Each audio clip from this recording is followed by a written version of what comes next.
It's been a long time since that incident, and I haven't really shared this with anyone in my current life. Tonight I have some good wine, and I feel like letting my fingers do the talking. Back then, I thought I had found the perfect woman. We met during our last year of college at a party, and we instantly clicked. She was a stunning blonde with a beautiful tan, and she could have been a model, like someone similar to Kate Upton. She had all these amazing qualities. She was kind, compassionate, a good listener, and had an active social life with lots of friends. Our friend groups merged seamlessly over the 3 years we knew each other, and some of our friends even started dating each other. Those were some of the best times of my life. I was pursuing a post-grad degree in finance, while she had a degree in contractual law. We both ended up being successful in our respective fields, but let me tell you, I wasn't too shabby in the looks department either. I'm 5'11" and weighed around 190 pounds. I enjoyed going to the gym and staying fit. I may not have been a super athlete, but let's just say I had a good physique. However, despite my appearance, I was always pretty shy and hadn't been in many relationships before meeting her. We were completely smitten the first time we met. We spent the entire night talking and couldn't get enough of each other. From there, we started texting, talking on the phone every day, and going on weekly dates. About a year later, when I got my new job, she moved in with me. Her family was amazing, and I got along especially well with her mother, although her father was a bit distant with everyone. It was a whirlwind romance, filled with incredible overseas vacations, hiking adventures, and luxurious trips. After 2.5 incredibly happy years, I decided to propose to her. And guess what? She said, yes. I was on cloud 9. She took charge of all the wedding planning, and we started envisioning our future together, buying a house, having children, and going on unforgettable family vacations. We were excited about all the wonderful things awaiting us. And then it happened. One evening when we both got home to our apartment, I noticed she was acting a bit distant. It struck me immediately, because we had always been very affectionate with each other. At first it happened about once a week for the first month after the proposal, but then it started happening more frequently. I probably wouldn't have thought much of it, except that I used to listen to a lot of Reddit stories on YouTube. So I decided to wait and observe. These moments of her ignoring me would only last a couple of hours, and then she would go back to being her normal self. However, after 6 months, with the wedding planned for a year later, she started acting this way almost every night. Our bed life was still great, and my relationship with her parents remained strong. But during Thanksgiving at her parents' home in Louisville, Kentucky, we lived just north of D.C., she was distant and standoffish towards me in front of her mother. So her mom was really observant. She pulled her daughter aside to have a talk, and I could hear them arguing. After they exchanged some intense but quiet words, they rejoined the rest of the family and acted like nothing had happened. I thought I could ask her about it later, so I did, but she didn't want to talk about it and asked me to wait until we got home to discuss it. I agreed because I love her deeply and believed we could overcome anything. Her mom looked just like her, but older. She had the same stunning appearance, except for a few gray hairs in her long, thick blonde hair. This detail becomes important later. When we got home, I brought up the issue again, but she still didn't want to talk about it. After pushing her for a week, she finally admitted that a guy at her job was trying to get closer to her. She wanted to be honest, so she showed me her phone. As I looked through it, I noticed that all the texts from the times when she was distant from me had been deleted. There was nothing suspicious in the texts, but I did go into her phone settings and turned on the location tracker because we had the same phone plan. Honestly, I thought it would reassure me that she wasn't doing anything wrong. Well, turns out I was mistaken. On the second weekend after Thanksgiving, she had a company Christmas party. I had planned to go with her, but I got hit with food poisoning and had to cancel. Her friend came to pick her up from our apartment since they were planning to have a wild night out and had a designated driver. I told her to have a great time and that I'd see her in the morning. So there I was, throwing up my insides and barely able to leave the toilet for more than 30 minutes. Despite feeling miserable, I grabbed my phone and kept an eye on her location. First, she was at a restaurant, then at the party venue, and later at a bar. None of this worried me until I saw her phone stop at a downtown hotel. At that point, I was feeling awful in more ways than one. I was projectile vomiting from both ends and feeling emotionally drained. Exhaustion finally took over, and I fell asleep around 2 a.m. When I woke up at 7 a.m., I saw that she was still at the hotel. So around noon, she finally comes back home, and I'm feeling better. She showers me with affection, and I casually bring up the previous night without mentioning anything about knowing her whereabouts. She tells me about the restaurant, party, and bar, but then claims she went to her friend's place to crash for the night. That was the first lie. Over the next 3 months, she starts working later and later, 3 to 4 days a week. As I begin to question her about it, she becomes increasingly defensive. One evening, when my fiancé didn't come home until late, I talked to her mom. I asked her mom about their Thanksgiving conversation, and she confessed that she suspected her daughter might be cheating on our relationship based on how she interpreted her body language. Her mom also mentioned that their weekly text conversations had become more distant and less frequent. With all these thoughts and suspicions swirling in my head, I decided to keep them to myself. 2 weeks later, something happened at work. I got assigned a new project that required me to fly to the Midwest from Monday to Friday for the next 5 weeks, starting in 2 weeks. On top of that, it came with a salary increase. When I shared the news with my fiancé, she seemed genuinely happy for me. Little did I know that her excitement might not have been for the same reasons as mine. So, I went online and purchased 4 motion-activated spy cameras for our apartment. I strategically placed one in the living room entry area, one in the kitchen, one in our bedroom, and one that overlooked our hallway. These cameras were really small and connected to a hidden internet network so they couldn't be detected on our regular Wi-Fi network. I made sure to set up a password to secure the cameras, and then I just waited, keeping a watchful eye. During my first week away, she had her girlfriends over for 2 nights and never had to work late. However, on the 3rd night, a guy came over, and that made me furious. I was sitting in my hotel room, screaming at the screen and using every possible insult against her. They ended up going all the way, first on the couch and then in our bed. She contorted herself in ways I didn't even know were possible. The worst part was when I called her while watching them in action. She heard her phone ringing, signaled him to pause, and answered the call. I asked why she was out of breath, and she said she was at the gym working out. As soon as the call ended, she went right back to doing the dirty. When I finally returned home on Friday evening, I ignored her and went straight to bed. Early on Saturday, I woke up and went cycling without even realizing how far I was going.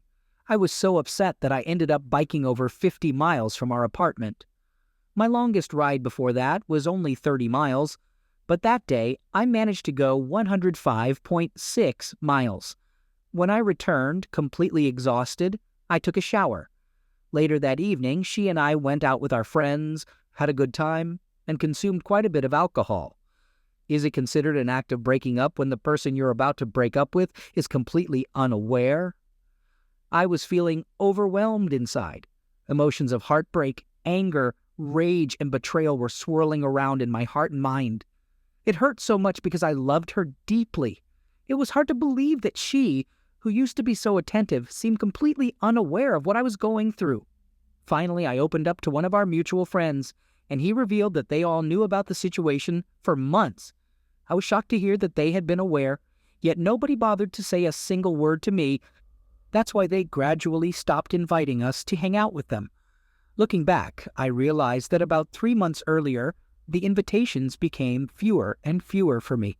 So I decided to make an effort to win her back. The following weekend, I planned an entire weekend filled with spoiling her in every possible way. We went out for fancy dinners, indulged in pampering, massages, and heartfelt conversations about our future plans and my deep love for her. I could sense that I was making progress when, after her 4th glass of wine, she started to cry, and it became clear that the guilt was surfacing. I asked her what was bothering her, but every time she tried to speak, she would get choked up. So I reassured her that if there was something in her past or a conflict in her mind that she needed to discuss, I was more than willing to listen, and if forgiveness was necessary, I was ready to forgive and move forward. However, The only words she managed to say were how much she loved me. It was painful to hear that from her, especially because I had 4 separate videos of her and the other guy having closeness in our apartment. During the following 8 weeks of my trips to the Midwest, which ended up lasting for 10 weeks in total, I recorded over 41 hours of her being close with the person I later found out was her coworker. Interestingly, she never had to work late once while I was away. I made an effort every weekend to be extra attentive, but with each passing week, she became more and more distant. After witnessing this for 8 weeks, I reached my breaking point and came up with a 12-step plan to break free.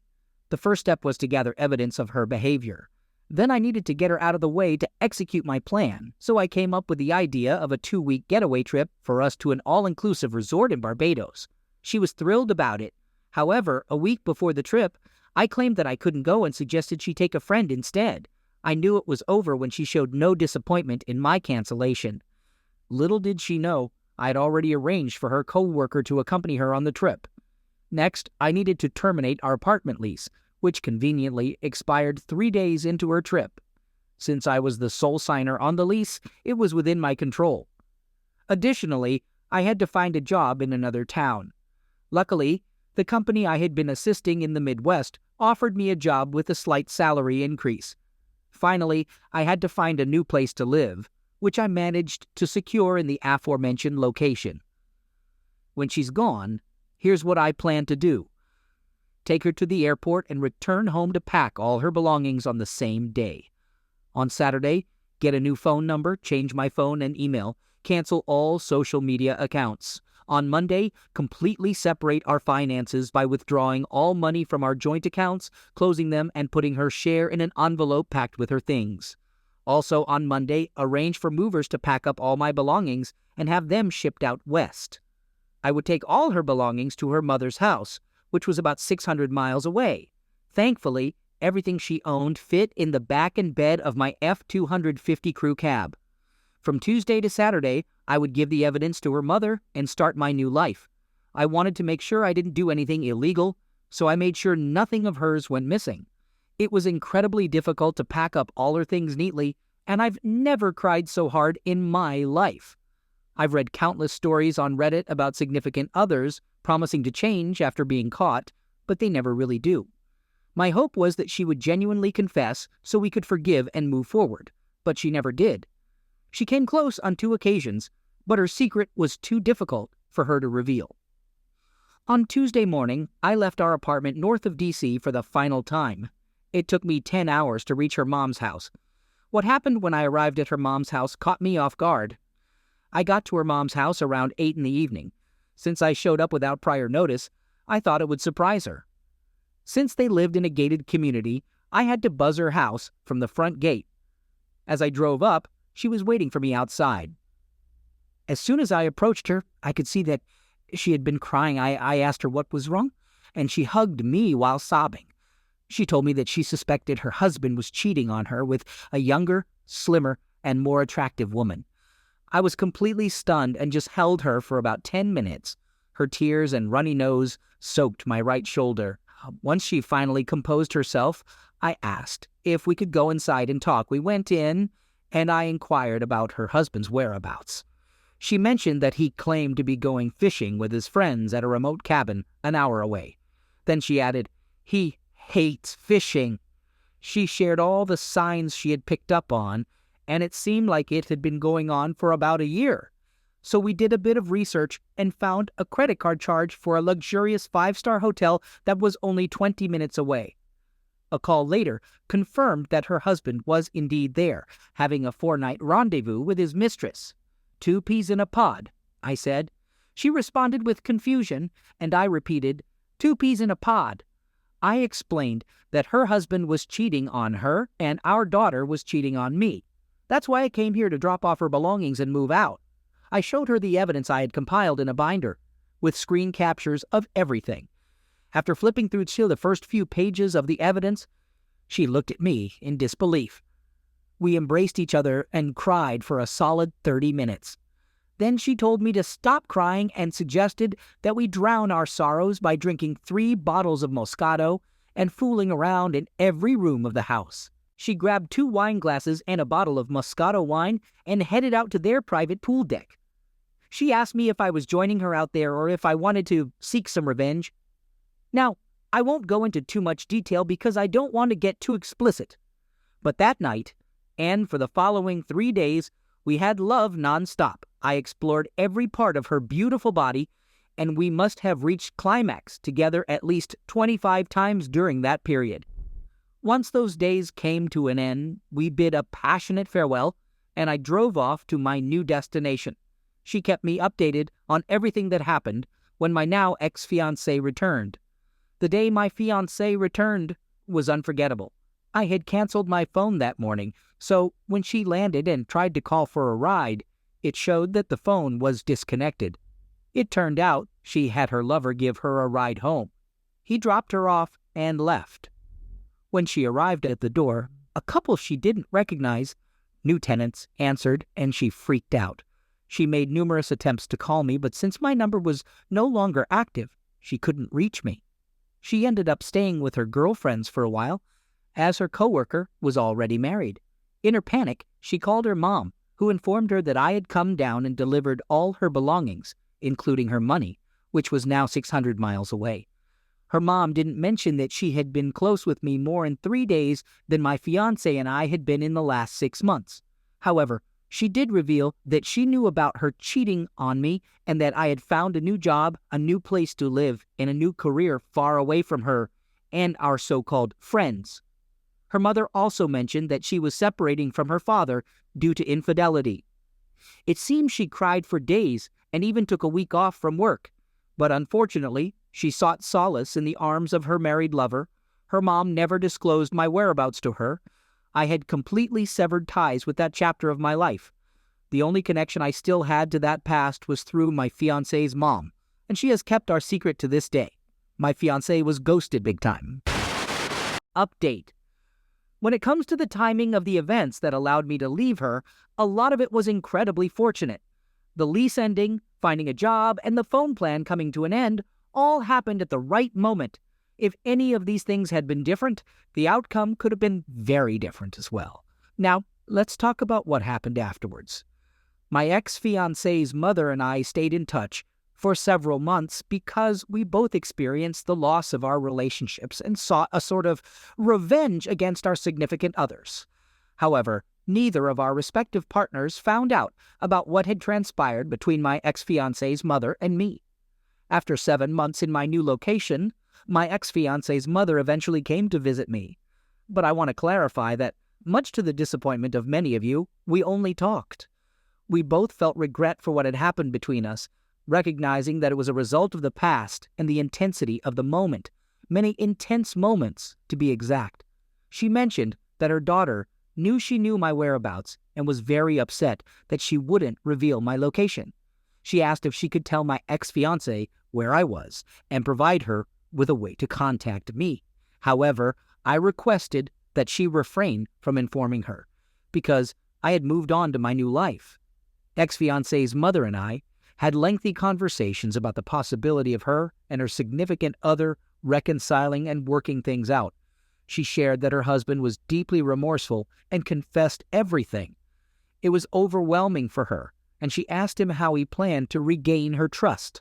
In an effort to be transparent, he provided her with all his digital passwords and allowed her to see every hurtful action he had ever taken against their marriage. Ex-fiancé's mother was filled with anger, but she acknowledged his genuine efforts to repair their relationship. She mentioned that forgiveness would take time, but rebuilding trust would require even more. What made him snap back to reality was when she confronted him about the affair and presented him with evidence of what their daughter had done to me. I should also note that ex-fiancé's mother was an extraordinary woman in every imaginable way. Additionally, she made it clear that if he ever strayed outside the bounds of their marriage again, she would reserve the right to do the same. He caught on to the word again and asked her to clarify. She revealed that as soon as she discovered his infidelity, she had a fling with the first eligible guy she came across. This revelation devastated him.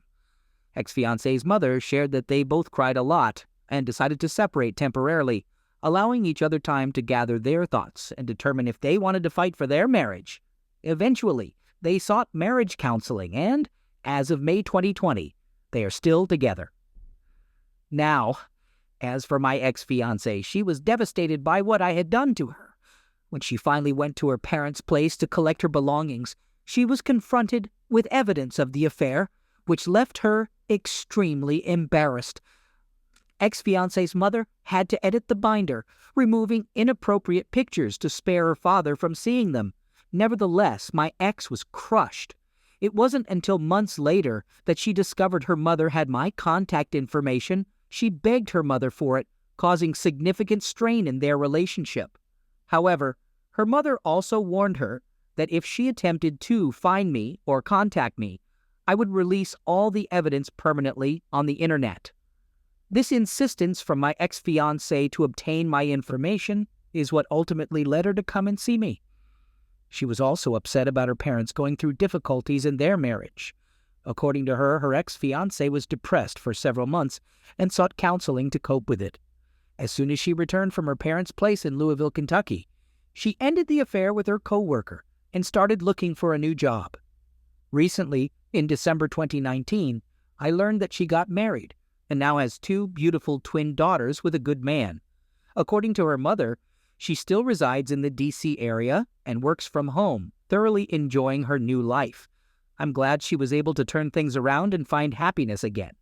I recently decided to get rid of all the incriminating evidence I had on my ex-fiancée because I didn't want to be the type of person who holds someone hostage for the rest of their life. I asked her mother to convey this message to my ex-fiancé. If I were in her shoes and received such bombshell information, it would have caused me many sleepless nights. As for myself, well, let's just say I am satisfied with my current life. Ex-fiancée's mother and I talked every few months initially, but now we talk once, maybe twice a year. Usually it's a short note, updating each other on life's little changes. The only question that remains unanswered for me is that if ex-fiancée's mother and her husband were able to repair their marriage, would it have been possible for ex-fiancée and I to have repaired ours? But I never gave it the chance. One can only speculate. Our lives are on vastly different planes now.